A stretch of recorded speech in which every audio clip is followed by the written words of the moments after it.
Christina Latta. I'm a member of our legal team, and I somehow got tricked into doing this event because I was so excited to meet Cheryl. For those of you who don't know, Cheryl Strayed is a New York Times bestselling author. She had 2 books come out in the last year. Wild, which was her story of her memoir of her 3-month solo trip up the Pacific Crest Trail of hiking more than 1,000 miles. She also had a book come out called Tiny Beautiful Things, which is a compendium, a collection of her columns that she wrote as Dear Sugar. And Dear Sugar was an advice column on the rumpus, still is. Yes. But sort of an advice column that transcended the bounds of advice columns. She's also the author of a critically acclaimed novel called Torch. And she has an MFA from Syracuse University and a PA from the University of Minnesota. And she lives in Portland with her 2 kids. And my husband. And her husband. Yeah, and our 3 cats. 3 cats. 3, yeah. That's a lot of cats. That's a lot of cats. So welcome. We're so excited to have you. Thank you. It's great to be here, and thank you all for coming. Oh, thanks. So we had lunch today, and Cheryl has seen all of the Google perks. So I think the next step, Laszlo, is maybe that we need an artist in residence. Yeah, we're thinking. I could split my time: artist in residence and hiker in residence. Right. Yeah, we have plenty of trails around here. That's right. That's right. Somebody needs to take you guys on those trails. So the last year of your life, I think, must be something that you couldn't have anticipated. Did you anticipate that that both Tiny Beautiful Things and Wild would have exploded like this when you were writing them and publishing them? No, and yet there's a longer answer to that question, and it has to do with essentially what I had to do along the way as I became a writer. You know, when I was like in my early 20s and I had all of these ambitions to be a writer and was really studying the writer's craft and writing my first stories, I had these grandiose ideas about what it meant to be a writer that I think a lot of times people early in their careers as writers, they think, okay, I'm going to write this book, I am going to be on the bestseller list, or I'll be a famous author. And then the more you work, the more you come to understand that you really cannot measure success in that way. You know, your book being on the bestseller list is not an accurate gauge of success when you're an artist or a literary artist. And I say that with great confidence because I know so many fantastic writers who are writing beautiful work worthy of our attention that they don't ever really get our attention. And so I had to really come to grips with that, pretty early on, and say the way I was going to measure success as a writer was to always do the best work I could, to put my full self into it, to do my work, to study the craft, and to write fearlessly and with great vulnerability. And then come what may. That this stuff, what's so fascinating to me is Wild would be the exact same book whether 2 people had read it or 2 million people had read it. That book would exist. I would not have done anything differently. But of course, what happens when 2 million people have read your book is it becomes something else. It goes from being my book to your book.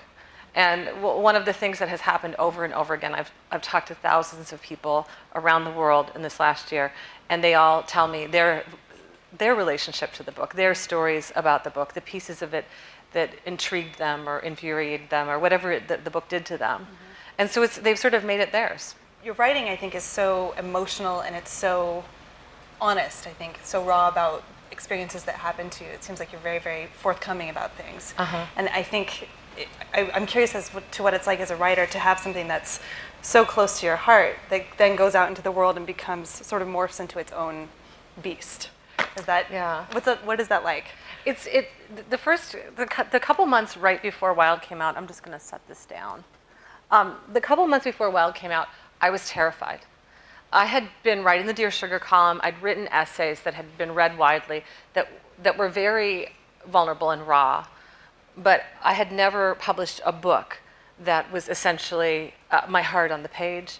I mean, my first book, Torch, is my heart on the page, but it's fiction. And so even though there are all of these pieces of Torch that are in fact very true, I could at least, there was this screen between me and the reader where I could say, well, this is fiction. Wild, I was saying the opposite. I was saying, this is me, this is my story. If somebody doesn't like the book, and I mean, I've seen this, I try not to read, I try not to Google myself, because really, for a writer, you know, that's a dangerous prospect. And I get these Google alerts every day, and I try to sort of skim and not really actually read what people have written about me. And people have written all kinds of really nice things about me. And then some people have written really nasty things about me. And what's happening is, you know, that character in that book is me. And so if they don't like the book, they think they don't like me. Or if they do like the book, they think they like me. And a couple nights ago, I was giving a reading, and afterwards this woman came up with her book, and she said, "I'm so glad I came tonight." And I said, "Thank you." And she said, "I didn't think I was going to like you at all." And I was like, "Oh, thank you." And I didn't even want to explore what she meant by that, because, you know, so what she was saying is, you in person, I like you in person, but, you know, I think she had some misgivings about me on the page. And so this is an incredibly scary thing. And yet it's the writer's work. It's the whole deal, not just a writer, any artist. You know, I walked past some paintings when we were coming in here, and that is this person taking a great amount of risk and presenting it to you. And you get to say whether you like it or you don't like it. And so you're either accepting or rejecting really something that is this person's like greatest passion. And, you know, it's a big deal. And I had to really come to grips with the fact that, like, there's never been a book written that everyone loved. I'm okay with, you know, the fact that some people hate the book and some people love the book, but I've had to step back from it. One of the craziest things that I think must have happened to you, this is from my perspective, of course, but I understand that Reese Witherspoon requested your book before it was even published, and then optioned it essentially before it was out on the presses. And so now there's going to be a big screen movie of your life, of an incredibly raw part of your life that is also going to be made in Hollywood. And letting go of that control must be something difficult to contemplate. It's really, just last week I read the script. So you're right, about 3 months before Wild came out, I got a film agent, and just all right in one day, the film agent said, there are 3 women in Hollywood under the age of 40 who can get a movie made. And they knew that the challenge of Wild is the main character is a woman, and there are a bunch of men in the book, but none of them are really main characters. And so that's already problematic. Hollywood doesn't want to make a movie featuring a woman. And so right away, my film agent said, so we need to find an actress who feels passionately about the book and will, you know, take it on as her project. And she said, I just was chatting with Reese Witherspoon, and she said she'd love to read your book over the weekend. So this was a Friday. You know, would you let Reese read it? And I was like, sure. I mean, and why not? Yeah. And so, I mean, it was like this, and then I lit a candle, which, you know, I'm not necessarily like, I don't necessarily believe that lighting a candle, you know, has any actual impact, you know, on the world. But I lit a candle, and every time I passed it or looked at it, I'd say, Reese. And I can't believe I'm telling you this, actually. I've only said this 2 times now. This is the 2nd time. So, yeah, and so it's because you guys gave me ice cream at lunch. Really good ice cream. But and so then Monday, my cell phone rang, and it was my agent saying Reese loves it, and she wants to option it, and she wants to talk to you. And so Reese and I just had this hour-long conversation where she just told me everything she understood about the book, everything she felt about the book. And I could see right away that she got it, that she was really deeply connected to the story I was telling. And also and then she was sharing with me, you know, all of parts of herself as an artist too, as an actress. You know, what she could bring to the story, because that's the deal. It is going to be strange when I see the movie and there's Reese and she's me, but it's also I've had to let that go, because I wrote the book. Nobody can change the book. You know, that was my creation. The film isn't my creation, and so Reese is going to have to make it hers in order for it to succeed. You know, I really think that anything that is made with artistic intentions, that artist has to really, it has to come from a core place. It has to come from an authentic place. And so she can't be trying to sort of mimic me in the course of making the film. So I have just great confidence in her. I think she's really smart and really kind. And I've met her and had long conversations with her. I couldn't be more thrilled. And I didn't want anything to do with the script. So she hired Nick Hornby, the writer Nick Hornby, to write the script. And so then I went to England in January for the Wild launch there, and I hung out with Nick for several days. And it was so strange because I met him, and he's been, obsessively thinking about me for like the last 3 months. He's like, Cheryl, and it was just this. So have I. Have you? And we just had this really intense experience together. And last week I read the script. I was afraid to ask him for it because I was like, oh, what if I don't like it? He sent it to me, and it's really good. It's great. That's wonderful. So the hope is that it'll be shot this summer. There are all these logistics that need to be worked out. But and who knows? It's Hollywood. You never know. But it's there are good things happening. So when you play the game of who would play you in a movie, did you ever think it would be Reese Witherspoon? Yeah, I never did. I never could think of an answer to that question, Now you know. You don't now even I have know. to It's play really, the game anymore. Isn't that interesting? Yeah, so it'll be Reese. Well, let's talk about the book a bit. So the book is about your memoir of your hike up the PCT. It's 1,000 miles, 3 months alone. You were 26 at the time, right? Mm-hmm. And to me, that's just a startling undertaking. And I hear that lots of women are now being inspired to do this by themselves. But one of the themes of the book, one of the things that you're so open and honest about, is that you were completely ill prepared for it. Mm-hmm. So I guess one of the things that I think about is, if you were to do it again, would you have done it differently? Would you have planned it differently? Would you have thought it through? Would you have gone with a group? Are there things about the hike that you would have done differently? Well, I certainly would not have gone with anyone. Yeah. I think that being alone was a really important piece of it. And I still love to travel alone. I love to do things alone. You just exist in the world in a different way when you are by yourself, whether you're a man or a woman. And I do think that there's something about solitude, especially in wild places, that you go into a deeper solitude. And also that when you're by yourself, you have to rely on yourself. You have to literally carry your own weight. You are the beast of your own burden. And I think that was an incredibly powerful thing for me at that moment in my life. I think it would be a powerful thing for me at any moment in my life, but I think particularly then. And as far as preparing, I mean, one of the things that's interesting, I've been really thinking about this because this question comes up a lot. I did so much preparation before my hike. I had to pack those boxes. I had to dehydrate food. I had to, figure out these little podunk, stops along the way and calculate how long it would take me to get to them. And there was no Google then. And there was that's what I was going to say. And there was no Google. And so I think a lot of times when people say, oh, you were so ill-prepared, they're forgetting the world of 1995. Mm-hmm. I was on the PCT when somebody, for the first time, explained to me what email was. And I could not understand what she was saying. And I remember saying, so you're sitting there at your computer, and then a letter appears on the screen? And she was like, yeah, it's kind of like that. And I was like, that seems totally weird. The other thing is, I was also on the PCT the first time I heard of a cell phone. So those of you who've read the book, the guy Albert, who's like this Eagle Scout who helps me lighten my load and like finds the condoms and all that. This guy, he was like Mr. Lightweight, but he did have this huge brick of plastic with numbers on the front. And I said, what is this? And he said, it's this stupid thing that I've been carrying, for 500 miles now, and I'm going to dump it here. It's a thing called a cell phone.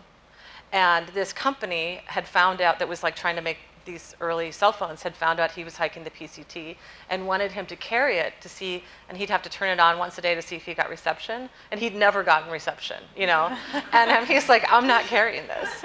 And I was like, and I remember us sitting around this campfire, and we were, the absolute consensus without any question was, this is a product that is never going to fly.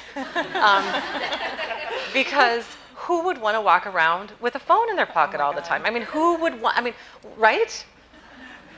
which is so funny now because I'm like 15 years ago we're talking about it this I point. know. Like that's amazing. I know, that's what's so crazy about it. So the world changed really quickly. We could Google, I swear, I think I use Google like 500 times a day. We all do. We all do. And we could have hundreds, maybe thousands of trail journals, in a snap. People now, they blog from the PCT. I have tweeted on my iPhone from the PCT. Different world then. Like my communication with the world is if you wanted to get in touch with me, you would write a letter to a post office where you thought I might be in a couple weeks and write general delivery Cheryl Strayed and the town and the zip code. Which is interesting because that's the way that we would have communicated for hundreds of years before that. And in a mere 15, 17 years at this point, it's utterly changed. It's totally different. And so, and I remember I bought that guidebook at REI, the PCT guidebook, and I went to the Minneapolis Public Library because I wanted to read more about the PCT, and they didn't have any other books about it. And that was it. That was the end of my research. The piece of it that you're right about that I didn't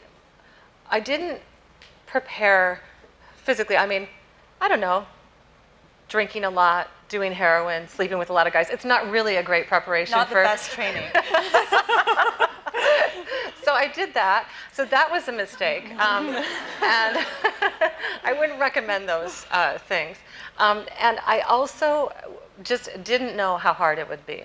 I had this idea of being in the wild, and I had been a day hiker, and I thought, well, it's kind of like that, but it's not like that. It was much harder and much more remote than I thought it would be. But having said that, I don't think I would do anything differently. I would get better boots that fit, and I would take fewer things. But I'm glad in retrospect that I had exactly the experience I did, because I learned the hard way, and all of the best things I've learned the hard way. Because the thing about that is you never forget it then. And I think I needed to have a sort of reckoning, and I had to sort of be fully I suffered the consequences of all of my decisions on the trail, and that was an incredibly empowering experience in a really physical way. Right. I guess I've heard you say in other forums that putting yourself through the physical pain sort of helped you cope with the emotional pain, and I don't know what the question is here, but that's very, I think, powerful, and to understand that. I mean, I think that's something I do in my life, is that you focus on something else so that the other things can process behind you. Yeah. Which is cool. I think that's true. And I think, too, one of the things I maybe didn't consciously realize at the time is that I was, creating my own rite of passage. We don't really have this in our culture. And we all know, I mean, some of you in the room are in your 20s, but those of you who have gone beyond those years know that, even if things had been going really well for me, even if I'd had like a great father and a mom who didn't die at 45 of cancer, and all of these different things that sort of combined to get me at that place in my life of despair that I was at, I would still have had to figure out who I was, and I still would have had to figure out what path I was going to take, and also how to survive and thrive on that path, because I was choosing a path of the writer, which can be seen sort of as an illegitimate path for quite a number of years. I was a waitress, and I'd say, well, I'm a waitress, but I'm really a writer, and people would be, kind of, they scoff at that, or they roll their eyes, or when are you going to get a real job? All of that stuff that you have to endure when you do have taken that other path. And so I needed to go through some sort of rite that would take me to that next place of growing up. And I needed to heal. I needed to heal all of that stuff that you mentioned. And so I think I didn't know quite what I was, like I said, I didn't know what I was getting into physically. But once I was out there, I realized it was very physical, and it was exactly what I needed. I was suffering on the inside, and suddenly I forgot about those things because I was suffering so much physically. One of the things I think that's really interesting about this book that I've realized only in retrospect, and when you talk about the rite of passage, it brings it up to me, is that I think your memoir is very much sort of a female archetype story, like sort of a feminine superhero in some ways. I mean, you really, you did this rite of passage, you were doing it on your own, and you're sort of creating your own archetype, or tapping into an archetype that isn't necessarily out there for a lot of female a female archetype. It's something that you see in a lot of male role models, and that's more what you touch on in popular culture. But you were doing this as a woman, and there wasn't a lot out there at that time. And so I think, to me, it's interesting that I guess my question to you is, did you consciously write with that sort of archetype in mind? Because to me, this is also just your story, and this is also just something that you did, but at the same time, you are tapping into those themes. Yeah, I teach memoir writing sometimes. A lot of people, when they first begin to write creative nonfiction or memoir stories from their lives, they'll come to me and say, well, my son died, or I spent a year in France, or I climbed Mount Kilimanjaro after surviving breast cancer, or whatever story they have. And their impulse is to write that story because they had the experience, and the experience was dramatic or traumatic or adventuresome or whatever, any of those things. And I always say, the experience isn't enough. We've all had traumas and dramas and adventures. And there's a difference between having a great dinner party conversation about an experience you had and writing a great book or writing a great essay. And the difference is the consciousness you bring to bear on it. Well, first of all, it's the writing craft. You have to actually know how to write sentences that people want to read. But then, which you do really, really well. Oh, thank you. But then, what consciousness are you bringing to bear? What awareness? What does this thing mean? For years, I didn't write about my hike on the PCT because I had nothing to say really about it. If I met you, we could talk about it, and it would be a nice conversation. But until I really had something to say in the realm of art, which is, I think, is a bigger undertaking. What does my hike, what did my hike really mean to me, and what can it possibly mean to you? And if you're ever reading a book, and you're thinking, well, why the hell am I reading about this woman's dad's death? I think that writer hasn't really done her job, because I think when you read personal stories that do that thing where they transcend, which means to move from one realm to the other, to move from me to you, is that they've obliterated that question in your mind, because you recognize yourself in the work, even if the life you're reading about is profoundly different than your own. And so a lot of times people say, well, you took the hike in '95, and the book didn't get published till 2012. Why did you wait? And the answer is, I did not wait. I wrote the book as soon as it was time to write the book. And I didn't write the book because I took a hike. A lot of people have taken longer, better hikes than me. I wrote the book because I'm a writer. I wrote the book because I finally realized I'd reached a place in my own life that I understood that I could actually tell this story in a way that had a consciousness of those layers that you're talking about. Which brings me, to your question about the heroine's journey. And I wrote with great consciousness and awareness of the long tradition of the hero's journey. And it's almost always been male. But I decided, that I was part of that too. I wrote a book. I didn't write a book for women. I wrote a book for people.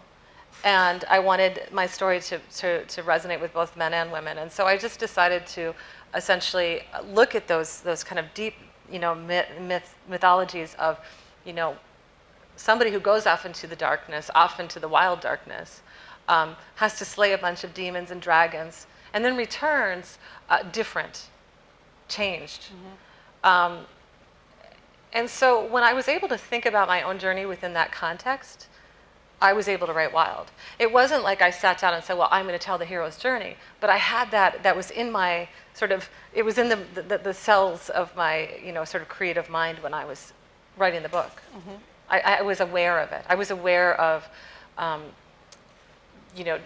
basically the woman versus nature, the hero's journey, all of those different elements of the story that are there. One aspect, I think, of the hero's journey that is common to literature is that some event has to kick it off. Something has to create it. It's all part of the mythology. And one thing that stood out to me when I read this book with my book club was the figure of your mother, who obviously is an amazing woman, but you have a passage like near the very end of 2 pages of minor faults of your mom. And other than that, it's almost all glowing praise. And I wonder if you feel that by writing this, you've sort of mythologized your mother or changed her character in some way. I don't know. That's a great question. So for those of you who haven't read the book, what she's referring to is there's this time a couple months into my hike when I realize it's my mom's 50th birthday, and I'm furious. My mom's been dead like 4.5 years at this point, and I'm furious with my mom for the first time because she doesn't get to turn 50. And as I'm hiking, and I did this in my journal too, is I just, this mother who was so beloved to me, and so, I did idealize her and mythologize her, and I loved her so fiercely that to even think one negative thought, hurt my heart. But on this day, for whatever reason, I'd reached a place where I finally could be mad at my mom. And I listed everything that she had done wrong in my childhood. I listed all of the things that I didn't like about her, or that I think that she shouldn't have done, or she should have done better. And I think that was a really important thing for me personally in my life. My mom died at this moment. I was a senior in college. I was at this moment in my life where I had full license, really. Developmentally, it was developmentally appropriate for me to be kind of rejecting my mom or angry with my mom or assessing her with a critical eye. And she died in the middle of that. And so I was robbed of that experience. And so I think what happened is I was doing it then.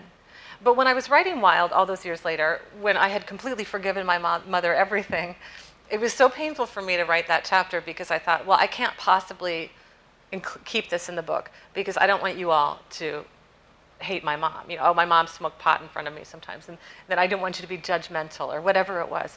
And then my editor said, no, you really need to keep this in here because it's important. It actually makes us love your mom more because she's human then. She's not a myth. So I don't think I've idealized my mom in my work. I did have an incredibly good mom. My mother was a really powerfully loving person. And she did mothering really well. My brother and sister would say the same thing. My brother and sister have very different lives than me, but we all always knew that we were really loved by our mom. And I think that that's probably what matters the most. But she was human, and she did all of these things that were probably, mistakes too. And I think that more than anything that's been the strange experience around my mom is how many people now are aware of my mom. My mom who was not a remotely public or famous person at all. Mm-hmm. She was just like a very ordinary person who had a very ordinary life. Thousands of people know her now. It's great. Isn't that crazy? It's amazing. I realized in some ways it's like I brought my mom back to life through my work. Like the one thing I want the most is my mom, and I've made her like live again in my work over and over. Well, I think including the passage on the faults, I think your editor was absolutely right, because other than that, she would have just been a different type of archetype. A saint, or the other role in the sort of hero's journey of something that a saint, something right. that you can't really relate to, and by putting in those faults that, frankly, I read them and I was like, minor.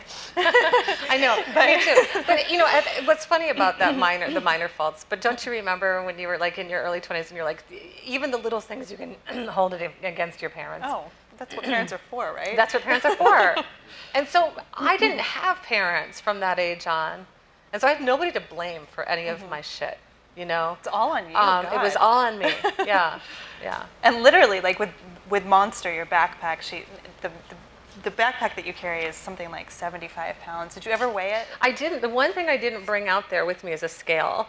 I brought everything else. But it's, some newspaper just decided, like, I read a story recently, they said it was like 50 pounds. I'm like, it wasn't 50 pounds. Yeah. I could totally lift 50 pounds. Yeah. It was really heavy. I couldn't lift it at all I couldn't lift it. Literally, I had to get it on my back, but. I grew up backpacking with my dad, and I read you packing it in the beginning, and I was just, no, you don't need that. You don't need that. It just sounded so painful. So yeah, I would say it was at least 75. Just the first day alone, just the water was 24 and a half pounds. Okay, so that was just the water, and because I started my hike in the Mojave Desert. And, I'm from Minnesota, so here's maybe lack of preparation. And I'm like, there are lakes everywhere, right? I'm from the land of 10,000 lakes. Turns out Mojave Desert, hardly any lakes. Yeah. And it's weird about deserts. Yeah, it's a really funny thing. Well, and I write about this in Wild, too. The way, I didn't really understand what a mountain was and what a desert was. And I think you can even live here maybe and not totally understand. You have a different understanding of the world when you are on foot. One of the things that would always happen to any of the backpackers, if we would run into people who would be driving past in a car and you ask them ever for like directions to anything, they would always say, oh, it's just, right down the road, it's just right there. And then they'd drive away and you'd be like walking for 10 miles to this thing. And your perspective is different when you're in a car than when you're on foot. And when you're on foot, you actually see the world. I mean, you really see in a very close-up fashion what it is. And so that was a really fascinating part of the journey. Mm-hmm. Yeah. One of the things that I think is another consistent theme in the book is how much kindness and just help you get from strangers. Was that something that you would have expected, and what do you think it is that caused people to be so kind? It's really a huge part of trail culture, mm-hmm. and it's true across any long trail. Mm-hmm. And I know this because I've experienced it many times, but also all of the different backpackers who have read Wild say that's exactly how it is mm-hmm. out there. And I think it's that, when you're out there doing this thing, and you meet other people who are doing this thing, you're in it together. And there's this wonderful, it doesn't matter if you have different religious beliefs or political beliefs or totally different lives back home. There's this sort of kinship and energy about being in this together. And also, you're the only game in town. Like if you need help and I'm the only one there to give it to you, I'm gonna give it to you. And vice versa. And so that happened over and over. And it really is a wonderful experience. If your faith in humanity ever flags, just get a backpack and go hiking. I promise you, you will be met with kindness, unless you do meet the one serial killer who, Well, I was always expecting that. Except once in a while. No, yeah. And that's the other thing people always say, well, the fear thing. Mm-hmm. Especially as a woman. I think as a woman. That's pretty remarkable that. Right. Well, your motto on the trail was, I am not afraid. I am not afraid. I am not afraid.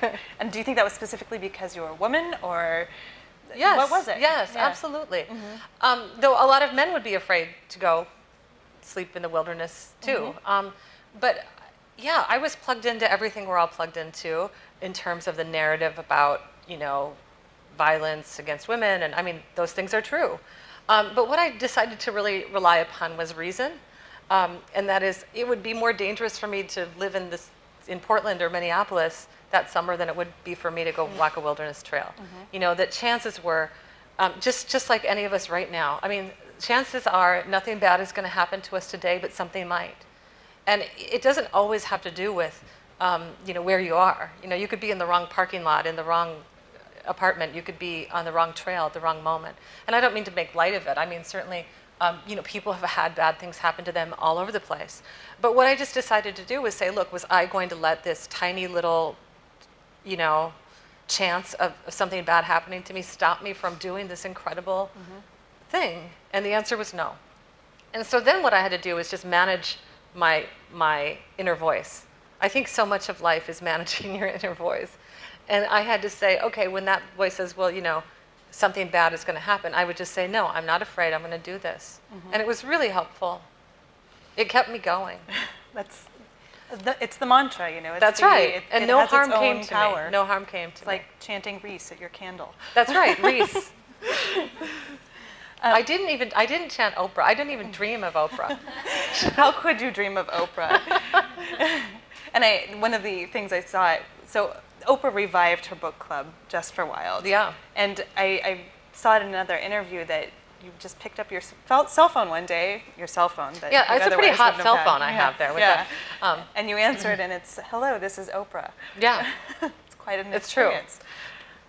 It was an experience. And I can't imagine that the person that you were at 26 walking the trail, I can't imagine would have had the even possible inkling that that could have happened on the other end. None of this is, it's really nutty. Yeah. So my cell phone rang, and I think a lot of times, and I thought this too before this happened to me, is that there was this whole sort of marketing wizard committee who tells Oprah what book she's going to pick, and the reverse is true. The only two people who knew that Oprah was going to revive her book club for a little period of time, there was me and Oprah.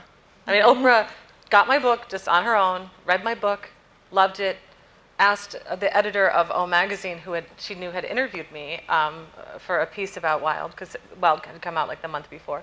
And she said, will you give me Cheryl Strayed's phone number? And the editor said, sure. And Oprah called me. And we just had this great talk about the book, you know, when I wasn't shrieking and saying things like, are you fucking kidding me? I said fuck to Oprah. And then she's like, I have this idea. I just want everyone to read it. How about I restart the book club? I was like, okay. If you insist. And we got off the phone, and she said, well, now my people are going to call your people, and we'll work all this out, but you have to not tell anyone until everything's worked out and I make the announcement.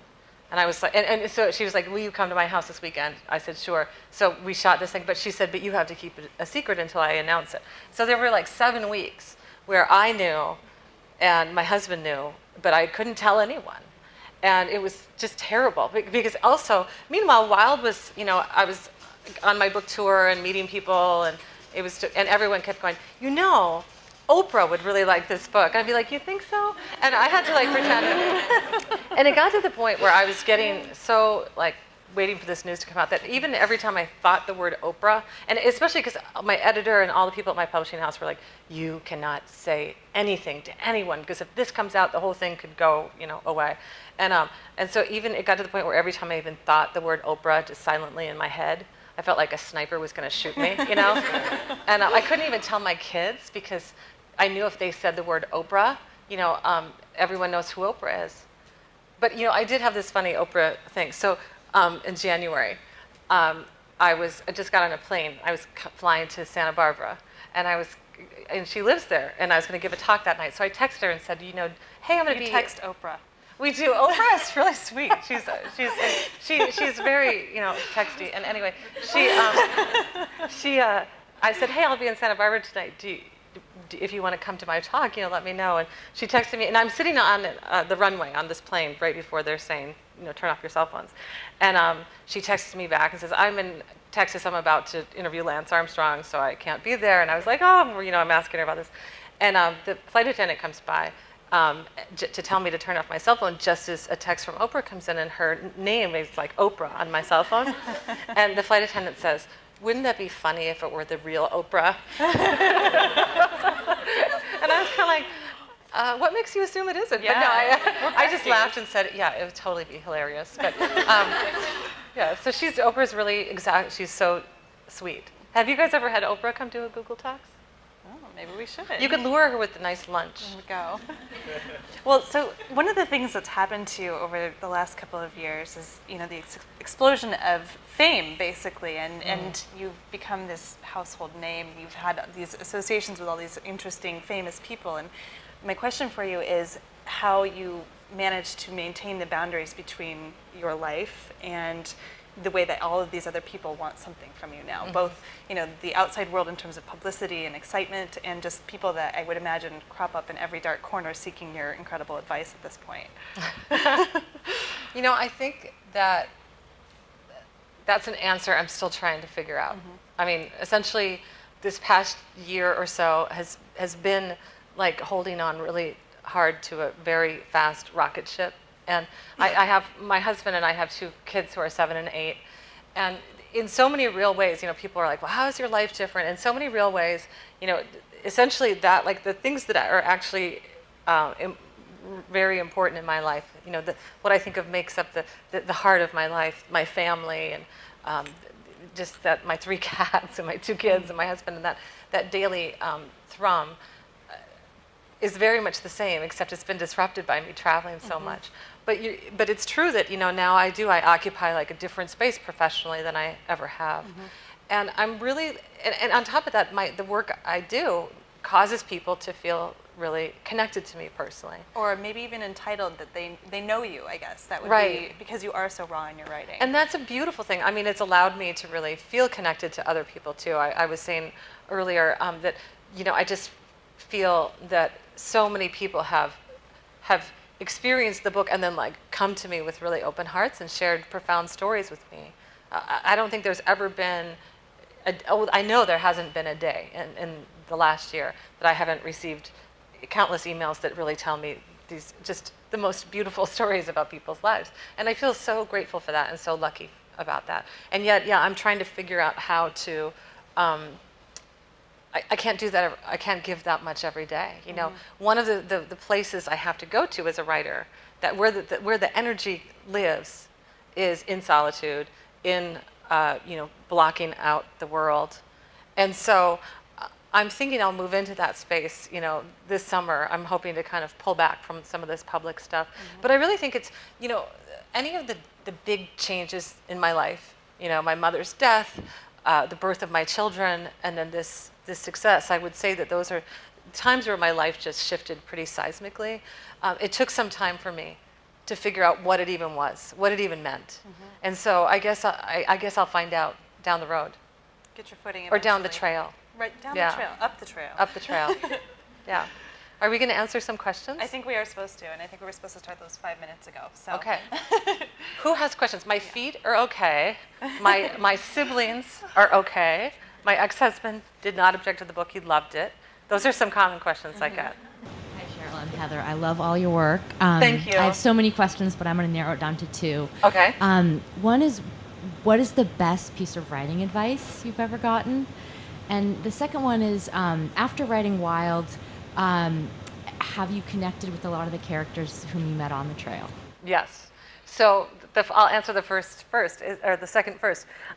Pretty much everyone in the book has come out of the woodwork. I've had so many fun experiences with people who I wrote about in the book who, show up, I'll look out and they're in the audience.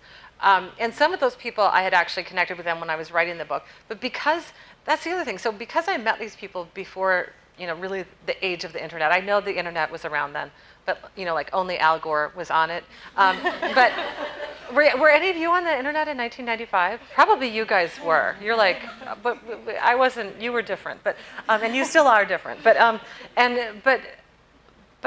it wasn't like we exchanged email addresses. Nobody had an email address. And so if your name was Roger Smith, I was never going to find you again. And so some people, I could find them. When I Googled them, I could track down people while I was writing the book. And I would always ask them their memories of when we met. And also if in the book they wanted me to use their real name or change their name. And different people said different things. But so it's been really fun to reconnect. One of the funnest experiences, I did an event in LA last summer. And there was an elderly gentleman in the front row, and every time I looked up, he kept sort of making a funny face at me, until finally I just stopped in the middle of the action. I was like, "What do you want?"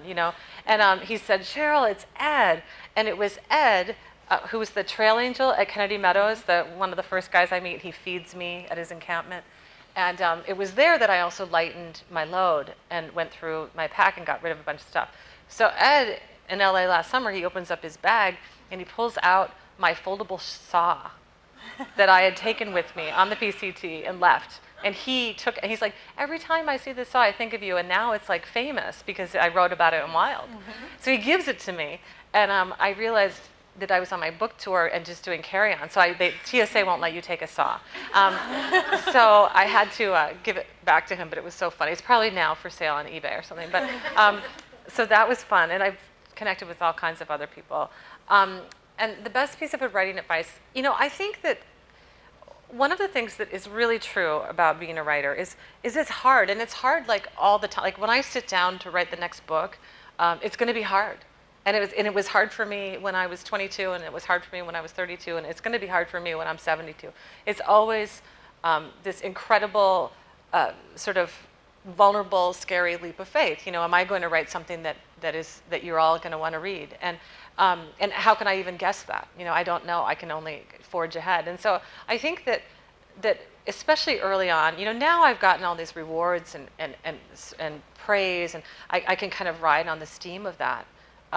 But back there, imagine me back there, in my 20s and early 30s, when a lot of the feedback was, when are you going to get a real job? And what if it doesn't work out? And then I look up and I'm 40 and I've been working as a waitress and trying this writing thing. What if it doesn't work out? And that's what I mean when I was saying I had to redefine what success was, and in order to have success. And one of the things I did last fall, have any of you heard of the Do Lectures? you should go to the Do lectures sometime. It's like the hippie TED Talks, but it's in Mendocino County on this beautiful vineyard, and you stay in teepees. And they have, like, you sign up for this weekend, and it's just this amazing thing. You just like drink wine and eat amazing food, and then all day sit around listening to these speakers, and they're speakers from all walks of life. CEOs of companies, people like me, chiefs of Native American tribes, and they stand up and they tell their story. They have like 20 minutes to tell their story. So they asked me to come, and I sat there listening. I was the final speaker, and so it was 2 days of talks, lectures, and I sat there and listened to everyone's lecture. A woman who founded an orphanage in Nepal. I mean, really, all the people, a guy who makes these fancy shoes. The guy from Blue Something Coffee in San Francisco, the founder of, yeah. And they all tell their story. And they're all incredibly successful people. And the whole story was like a path of their failures. And that was so fascinating to me, because all of their successes were built on a string of failures from which they decided to learn from them. And instead of giving up on that thing, then that they either worked harder or they took a different path, but they used their failures as successes. And I think that that's what a career in the arts looks like too. And so my best advice is to keep the faith and stick with it, and just surrender to the idea that you don't know what the outcome's going to be. You don't know. And so what you need to keep faith with is the thing that you control, which is how much heart you give something, how much effort you give something, how much work you commit. Hi, I was really excited to see the email that you're coming. I just saw it on Monday on the food discussion. I don't know how I ended up on the food one, but I'm actually leaving Google on Friday to hike the PCT this year with my boyfriend. Oh, really? Yeah. So it was like perfect timing. You're here. Oh my gosh. I only have 3 days left. My one question for you is, I've only gotten to the part of the book where you were in Tuolumne Meadows and the Boy Scout dad had to leave with Giardia or something. Right, yeah. But I know there was a moment before that where you felt like quitting, and somehow you kind of persevered. Yeah. So I'm afraid of the unknown. I know this is going to be really tough, and my backpack is not going to be a monster, thank goodness. But that'll make a big difference. And you're going, did you say with your boyfriend? Yeah, this has been his passion, and I Yeah. kind of got sucked into Men it. are superb pack animals. Yes. So my question is, those times when you felt like really quitting, like how did you get past that so you could keep moving? Because I think I'm mentally tough, but I don't even know what I'm getting myself into yet, and I'm terrified. Yeah. Well, I will say that the three hardest things that I've ever done, I would say, like hiking the PCT, giving birth naturally to my 2 children, and writing books, and all of those things. At many steps along the way, I felt like quitting, and so I think it might be helpful to just go in knowing that you are going to feel like quitting at certain points, and just talking to yourself ahead of time and saying, well, but I'm not going to quit, and also just to acknowledge that misery is part of the deal. You don't go on a long backpacking trip and then have it be every day feels good. Sometimes it's going to be searingly hot or terribly cold or raining, or you're going to want, some real food, and all you've got is dehydrated beans, or any number of things. Your feet are hurting, and so that's going to be part of it. It's kind of like, and the reason I compare it to birth is my friend just gave birth, and she said it was so much harder than anyone told me. And I was like, well, you should have asked me, because I would have told you. It's actually like, nobody, if you go in going, well, I'm going to try not to, I'm going to maybe, it's like, well, no, you've got to be like determined, because it's going to be really hard, And same with writing a book. It's like, you're going to want to stop writing your book, And so you have to say, make room for that. Don't enter into the journey as if it's going to be always like sunshine and you're singing, what a beautiful morning with your boyfriend and eating Cliff Bars, because it's going to be, and then the times when it's not miserable, it's going to be so profoundly magnificent that you are going to feel like the luckiest person ever. And I don't even know you, but I'm pretty sure that this will be one of the best things you've ever done. With this kind of memoir, especially, what it's like to be, in your 40s and look back at yourself when you're in your 20s and at that time, and do you have I think I would have so much empathy for myself at that point. And I remember reading your book, thinking about like you'd open your box and there'd be like $20, and I'm like, no. But I remember being 20, like thinking, or in my mid-20s, thinking, okay, you know, I can get by. It's okay. Right. Like, what do you think of your 20-year-old self when you look back? I think that's such a great question, and somebody pointed this out to me pretty early on, which I think is accurate.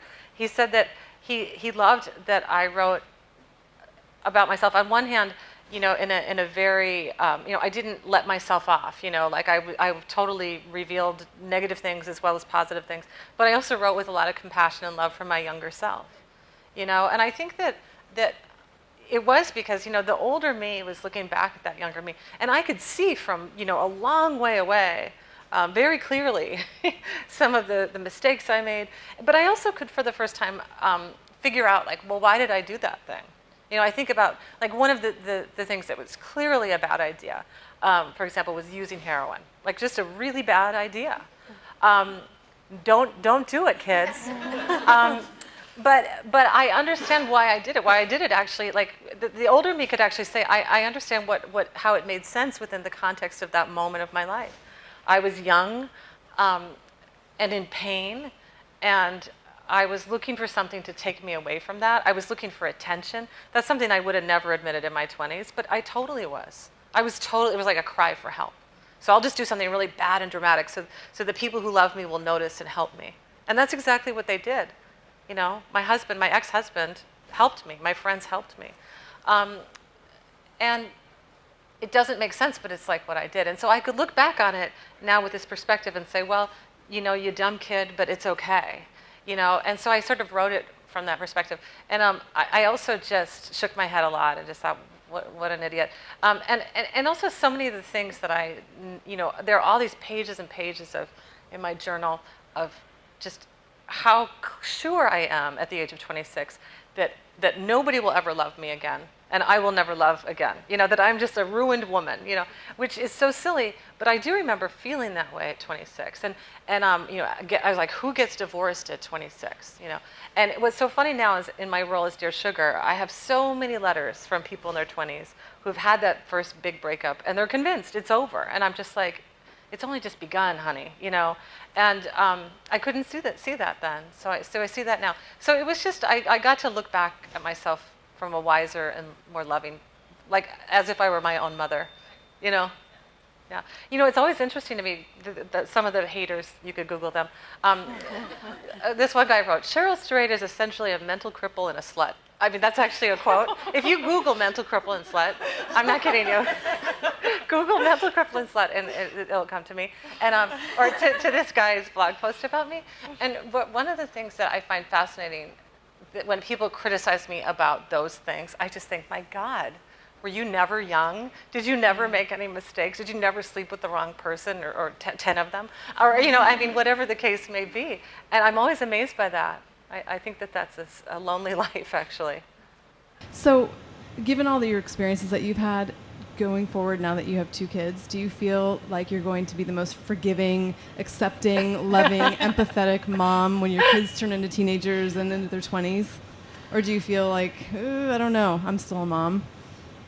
Yeah, well, I'm just planning that my children will be perfect and never make a mistake. But no, I'm teasing. You know, that is something that's really interesting. You know, I get asked a lot, well, like, what have you told your kids about your book? And I've told them, like, the G-rated version of Wild, you know, and because they're 7 and 8, I mean, that's the version they should get. But as they get older, you know, what parts of my life will I share with them? Will I tell them about my experience with drug use or, you know, whatnot?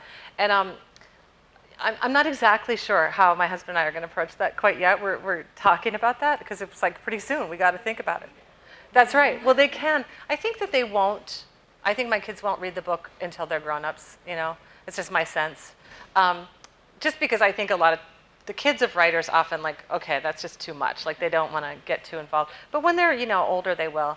But I think that what I hope to do is I hope to always bring into every relationship I have, and probably most significantly into my relationship with my kids, you know, everything that I've learned and that I know along the way. And I certainly hope that they don't have, you know, as traumatic a teenage and early 20s years as I did. But I really feel like that I want to be there to support them no matter what happens. And one of the things I want to just say about that is I returned to my mom's love. So even though I got sort of lost along the way and did some things I regret, I do think that actually what saved me was everything that my mother had given me. So that in some ways, even though my mother's death caused me to go off course, it was my mother's life that provided me with the confidence to get myself back on course.